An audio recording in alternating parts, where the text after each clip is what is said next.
So I could choose what I wanted. And then I was discouraged by everybody, including my teachers, my mentors, family members, that surely you don't want to go into surgery. That's a man's world. You don't stand a chance competing with men there. So first I want to start by saying that, women's health hasn't had the due attention it needs. Massively underrepresented in research. And also women's health issues can often be dismissed. If you're from a certain culture or background, it's, don't talk about period. Sometimes you're not comfortable with how we're actually going to progress. And I think what I've found is, women look up to kind of role models within their own community. And also women's health issues can often be dismissed by women themselves and also healthcare professionals, as because the symptoms often are of pain. And pain is so subjective, and it can be treated as normal. Menstrual cycle is normal, menopause is normal. It's part of your life. Why are you making a fuss about it? Just get on with it. And they may not be taken very seriously. But thankfully, it is getting more recognition now. So given that it's been underrepresented, I do feel that, we can do a lot more in that area, but it needs collaborative working. So what it doesn't need is a top-down approach. And one of the things actually one of the women mentioned was, her husband telling her that actually my mum went through it. You're going through it is absolutely fine. She got over it. She did well. You'll be fine. Yeah. And she was just explaining how that made her feel. And yeah, you're right. Sometimes they're not going to come to you, then it won't come forward. How do you suggest we kind of go to these women in these different communities? My name is Saira. I'm practice manager here at HIOS GP Practice. I also work as part of a PCN, so Primary Care Network, which is Great West Road, which is a group of GP practices, and I help with kind of innovation with the PCN. Do you want to introduce yourself? Yes, thank you, Saira. It's lovely to get to know more about your role. I'm Archana Dixit. I'm a consultant obstetrician and gynecologist based clinically at the West Middlesex Hospital, which is part of the Chelsea and Westminster Trust. Now, of course, being a gynecologist, I'm very interested in women's health, surprise, surprise. But also over the last few years, I've become really passionately involved in the community of Hounslow to try and promote women's health, reduce health inequalities, and really kind of bridge that gap between secondary care, primary care, and the community. Because, if we all work together, we can achieve loads more. Yeah. It's all divided. It feels like it's all divided at the moment, doesn't it? It is, yes. And everybody seems to be kind of wanting to protect their own patch in some ways. But there are things, what I've discovered is there are a lot of individuals invested in this work and equally passionate in primary care, in the community, in public health. And we just need to find all those people and bring them together. And actually, we're all working on the same thing, aren't we? Like, we have meetings after meetings and we're like, yeah, actually, we want to work within this area. And then we meet someone from secondary care and they're like, yeah, we're also working on this. It's just about how do we come together and actually... You've hit the nail on the head. It's we are all working for the same goal, but we're all working in our silos and we just need to collaborate better. Definitely. So before we get started, I actually wanted to talk to you a little bit about how you got into your role, because we have a lot of young people coming to us. They want work experience. They want to understand the different roles within the NHS. Did you always know what you wanted to be when you were, say, 16, 17? No, I think I knew that I would like to be a doctor, but we are going back many, many years. Yeah. So I was born and brought up in India and did my medical school and actually my obs and gynae training there as well. And to be honest, in those days, it was either you became a doctor or an engineer. Maybe some became lawyers. Yeah. Forgive me for saying this, but I think it was more like if you had a daughter, being a doctor would be something you were meant to be. But anyway, I was interested in it. I had a scientific brain always. So that's how I became a doctor. And then why I took up obstetrics and gynecology is another interesting story. I wasn't keen on it to start with. I actually wanted to be a surgeon. Who doesn't? Again, everyone wants to be a surgeon. Exactly. The glamour, maybe it was the TV shows that excited me. But anyway, and I, in India in those days, you had to sit a kind of exam all over the country, and I, by God's grace, had a pretty good kind of score there, so I could choose what I wanted. And then I was discouraged by everybody, including my teachers, my mentors, family members, that surely you don't want to go into surgery. That's a man's world, you know. Interesting. Men, you don't stand a chance, kind of, competing with men there. And the naive me, I don't think, if it was me now, I would have stood up and gone in, but I didn't. And it was almost like, well, why don't you do obstetrics and gynecology? And I thought that sounds very patronizing. But what excited me about it was, the more I learned about it, was that it is such a great mix of medicine and surgery, because, gynecology, you do a lot of operating. Of course, with obstetrics as well, you deliver babies by cesarean sections, and it requires a lot of skill to kind of manage pregnancy and pregnancy with other medical conditions, which is what I ultimately did specialize in as well. So yes, that's how I got into it. But I must say, there's not a single day that I've regretted taking it up. I immensely enjoy it. And I think it's the most rewarding specialty, especially, the obstetric side of things is so unique. And at the end of it, when you have a mum and a baby, very rewarding. Yeah, absolutely. Absolutely. So yeah, all the aspiring doctors, not just women, men too. Yeah, I would say, do consider obs and gynae as a specialty choice. So interesting though, just a comment like that can change your mind, isn't it? Absolutely. So don't worry, guys. Don't let anyone get you down. Go with what you believe in. So a lot of the time people want to know what you do like day to day. So talk us through like maybe this morning, what you've got up to, what are the day-to-day things that you get up to? This morning might not be a great one to choose because I don't officially work on a Thursday. However, if I take you to kind of like a routine day for us would be generally either doing a clinic or a theatre or covering labour ward. So the day would, for me, currently, for all sorts of reasons, the day typically starts at 7:30. I'm at the hospital at 7:30, not to start my clinical work, but, to catch up on admin, do a bit of kind of education. We have kind of medical student tutorials in the morning between 8 and 9. So often, not just me, of course, my other colleagues as well. And then typically a clinic would start at 9 a.m. Where you will have kind of a list of patients. It'll be yourself. So as a consultant, I will be there and I'll have one or two resident doctors or trainees. And you see women. If it's an antenatal clinic, you see pregnant women. Generally, we tend to see only pregnant women who have some sort of medical or problem in pregnancy, because our midwifery colleagues who are very well equipped to look after kind of normal pregnancies. So we would see people with any kind of complex issues. If it's a gynecology clinic, of course, we see an array of women in our general gynae clinics with a lot of kind of women's health conditions. And that would typically run till about for 4 hours on an average, give or take. And then we would have our afternoon commitments, which could be another clinic or delivery suite or operating in theatres. Some days we finish at 5. Okay.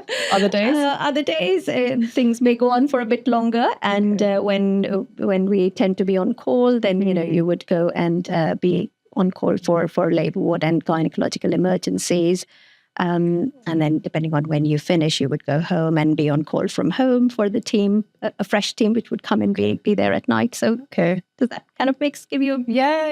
I mean, you've got a little bit of, it's nice that you've got a mix of things that you're doing. Oh, absolutely, yeah.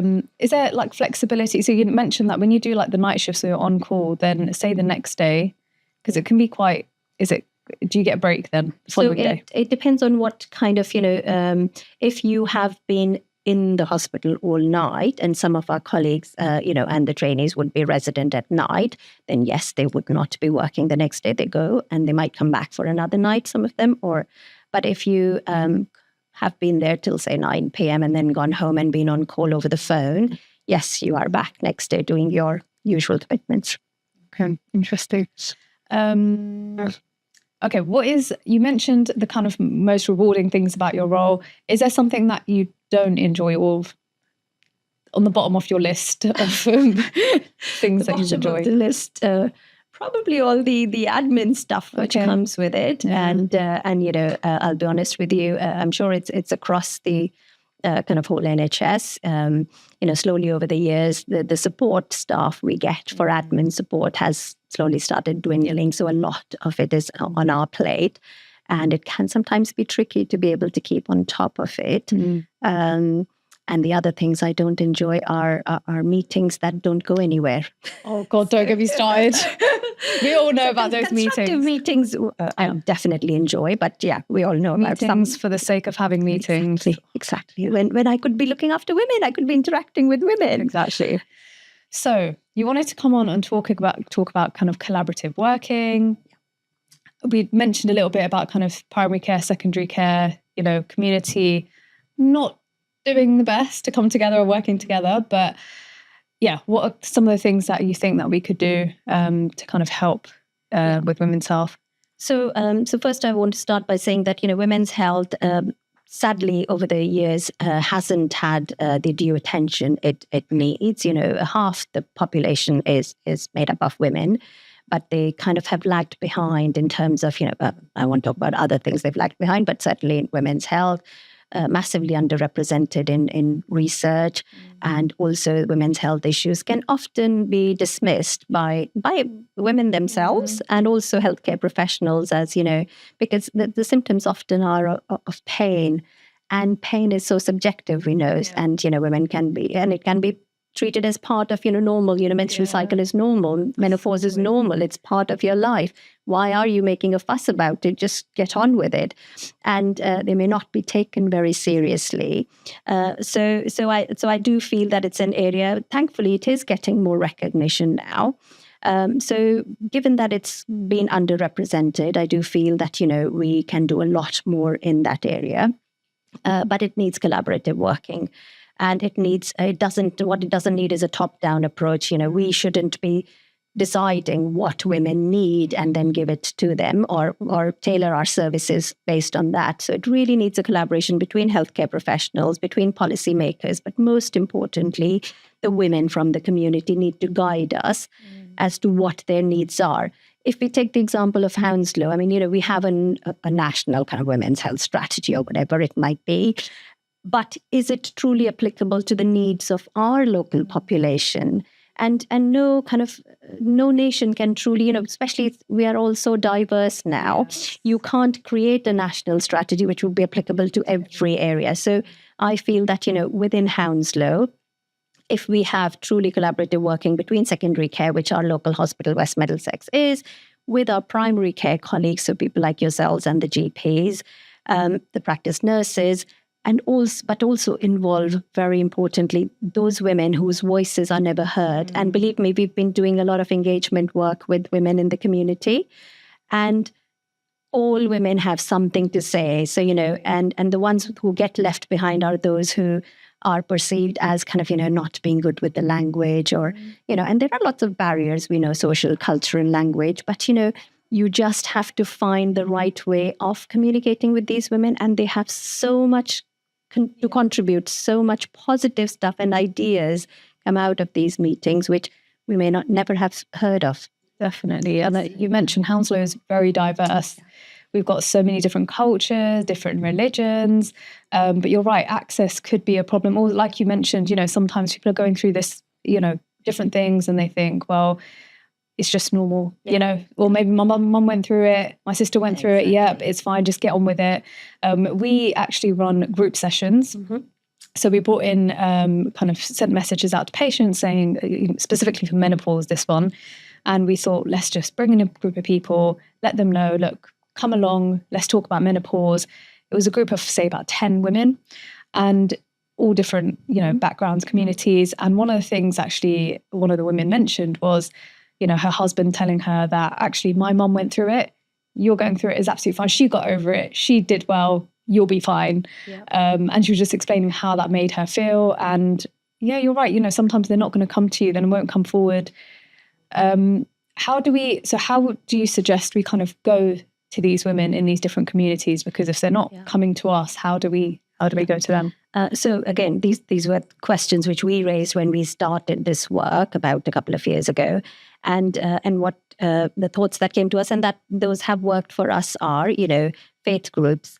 Those are really, really good because, women do come together in their within their faith, and so if you approach the right people, say in mosques, temples, gurudwaras, and go to, it's amazing. We found, a lot of women's events do happen. And then if you just ask for some time, they welcome you with open arms, actually. There are a lot of community groups. Women have their own groups where they meet regularly, socialize and do things for each other, help each other out. I've come across so many. There's a Thringen group. There's one group, women call themselves, they're all over 65. They call them Young at Heart. And, a large group of women. And then there are community connectors as well within the Hounslow Public Health team who can help put us in touch with women. And interestingly, or like you'd said about the menopause, I recently did one through the Lambton group in the Leisure Centre. And there were about 30 women who came. And interestingly, and what I really liked was there were 2 men who came. And I think we do need more men to attend these kind of sessions so that they can truly understand, of course, within what women will feel comfortable, of course, having men there when they want to come and do a talk heart to heart. But I think, for many of the women's health issues, we do also need to raise awareness of them amidst the men so that they can understand those issues and be better at being able to support, be it their mother, their wife, their daughters, their sisters. Because it's a cultural thing as well, isn't it? Because sometimes you don't talk about these things, if you're from a certain culture or background, it's, don't talk about periods, you don't talk about, and then like you mentioned, sometimes you're not comfortable with having someone there like who's male, but how do you change that? How do you, how are we actually going to progress? And I think what I've found is, women look up to kind of role models within their own community. And if we manage to find those people, of whom there are plenty, these advocates for women within their community, and they are really good at connecting and encouraging those women to come and attend these sessions. I think it also helps if you have, the people who are going to talk to them. These women can relate to them, those who look like them and who can talk their language, be it with an accent, Yeah. It does make a difference. It does make a difference, Yeah, because I think a lot of the time, if you are talking about, sometimes we see posters in the NHS, when you see posters and you see that typical person that doesn't look like you, maybe talking about something that is already, oh God, I don't want to, smears, for example, is a good one, cervical screening. Yes. Whenever you see posters, you see, leaflets, and it sounds all complicated and you don't relate to it. The person doesn't look like you. The language isn't something that you can relate to. So it's quite difficult. People think it's not for them. I mean, if you imagine, I'm sitting there talking to women from the South Asian community who look like me. I'm a bit overweight. If I talk to them about the struggles of, how to control your weight, how to control your carbohydrate portion size, I may be wrong, but I think they will, it will come across as more powerful than if they had a very slim person sitting and telling them about things and they think, well, you can achieve that. You can't relate to me. Exactly. You don't understand our diets, our needs. And so I do think it makes a difference. Definitely. And if you open up to them to say, well, I understand how difficult it is because, we go through that as well. Definitely. And diabetes as well. We have sessions around diabetes, and you mentioned, actually tailoring it to that specific, group. Like you mentioned, South Asia, you're talking about diabetes and you're talking to South Asian, the information you're going to give about diet, the leaflets, the food, recommendations you're going to give, it's going to be very different. Yeah. You know what? We get a lot of our patients, we get people like, we mentioned people are coming from all over the place, and the first thing when they come in, they're like, I want to see a gynecologist. And then having to explain the process, because it's not as, we don't have gynecologists in primary care. So explaining the system and saying, actually, we can try and help you with what your issue is. But then, yes, we've got secondary care, wait times. I mean, should I not get into that? But I think a lot of it is that communication, understanding different systems. How do we work better? So I think, I have 2 or 3 ideas. The problem is, whatever ideas you might have, however you might want to work, it all boils down to the lack of resources to be able to set something like that up. So the first thing I think is we don't really interact or get to know our primary care colleagues and vice versa. And I think that's one of the biggest barriers I feel. And there should be kind of more regular education, whether it's educational meetings, whether it's social meetings, whatever. There needs to be that interaction there, so that we can understand their challenges. It's one thing, kind of reading policies and knowing how. I think we're all aware of the pressures on primary care and GPs and their time, and I have the greatest respect because gosh, they need to look after everything, isn't it? A patient could come with anything and expect them to know and solve that problem. We all are our niche, Yes, I can talk about everything obs and gynae because that's all I do. But what about all the other things? So I think, and vice versa, they can understand then our challenges as well, which we face there. So I think that's one thing. If we can somehow have more kind of meeting interaction between primary and secondary care colleagues, that would be helpful. The second thing, I think, just as you mentioned, if we'll just talk gynecology because that's who I am. So women come expecting to see a gynecologist. Why is it that we cannot have, say, once a month, a clinic where a gynecologist can be present for you guys to have, triaged some women who truly will benefit, and I must be the most hated consultant in GP land. I'm telling you why, because I am tasked with triaging all the general. Are you the person who rejects all our referrals? Guys. So, I know, don't lynch me. But what I was trying to get at is, there are several referrals which I hopefully don't reject outright anything. I send back with advice on, why would you like to discuss this with her, or could you do this before referring her on? And there are so many where, women, and particularly women from our kind of the diverse background, because they're used to, in their own countries, having straight access to gynecologists. So sometimes they just feel like, if we tell them the same thing which you guys might have told them, they'll take it. But, they feel because that's coming from a specialist. So many a times, all they need is just a conversation and reassurance that, whatever is happening is either normal or they should try this and that will help them. So can we not have like a session, say, every month where a gynecologist comes here and is available to women? Again, the problem is, that whole kind of funding stream, who's going to fund that gynecologist's time to come? And I think, the way I look at it is, there's a big NHS pot. Why can't it be kind of equally distributed? Why do we have kind of these, well, this needs to come out of secondary care, this needs to come out of primary care? Even simple thing like prescribing. We see patients in clinic and then we are not allowed to prescribe from the hospital. We've got to write to the GP to prescribe. I mean, just think of that poor woman kind of, now having to go back, contact her GP, with you guys getting kind of, probably millions of letters from the hospital. I say to them, don't wait for your GP to contact you. When you get a copy of that letter, just assume they would have received it. You make that contact, because I'm not wrong, isn't it? I mean, how on earth will you be able to look at all the letters you get every day and then contact the women or men, I'm sure. So there's a lot of that, those bureaucratic pathways that have been made, which we have no control over. And I'm sure they're there for a reason.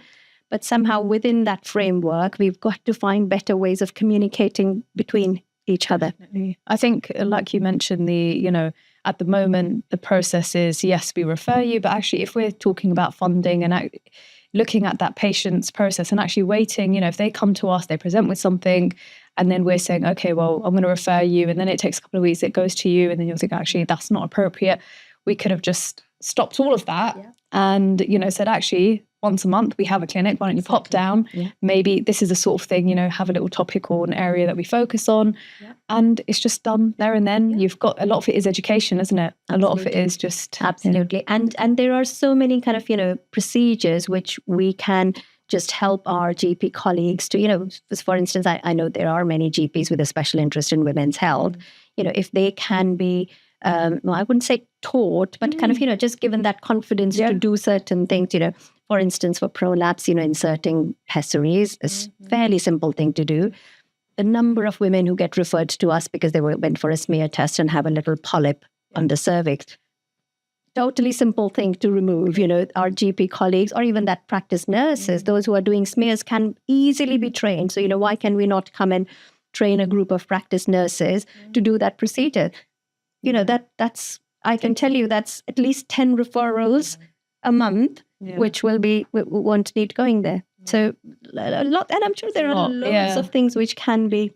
And this is where that just sitting down together, not one of those meetings for the sake of having meetings, but actually having a meeting where you can look at these processes and, from a patient's perspective, and actually bringing, like you mentioned, patients into these discussions as well. That's the key, actually, because, women will tell us what they want. They don't want to go rock up to the hospital. That's the last thing they want. They would much prefer coming to their local surgery, which is where they feel at home. And they will tell us, this is how we want you to, and then it's up to us to see, well, what is doable. Of course, we have to manage expectations as well. We can't achieve everything, but we can start from small things. Yeah. Brilliant. Thank you so much. Pleasure. Hopefully we'll have many more meetings and discussions in the future. Thank you.